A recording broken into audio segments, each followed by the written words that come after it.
No permitir ningún gente nada y no espera nada de ningún gente. Riba una noche frio, un hombre millonario atopa un hombre viejo mendigo riba caia. Ela toma nota que o hombre não estava adequado a vestir para a temperatura que estava tendo no momento e apontou se ele não sente frio e se ele não tem um jas.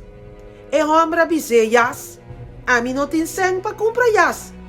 O homem que tem sangue e que se estava bom vestir, avisa o pobre homem, guarda-me aqui, me tá corre para minha casa se algo de empurrar e ora me acaba, me tá vai comprar um jas 13 pavo ao mês.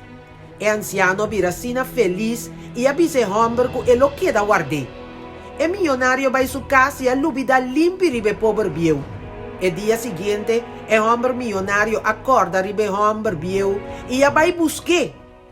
Na sua chegada, ela topa que Sean que estava viva riba caia morto com papel que ela escreve em sua mão. Que estava avisa.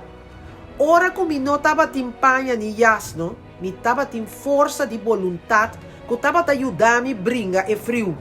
Pero ora me topa cubo e vou permitir-me que lo vou ajudar-me, me adquiere de boa palavra e apega me mesmo na boa promessa, esperança acaba comigo.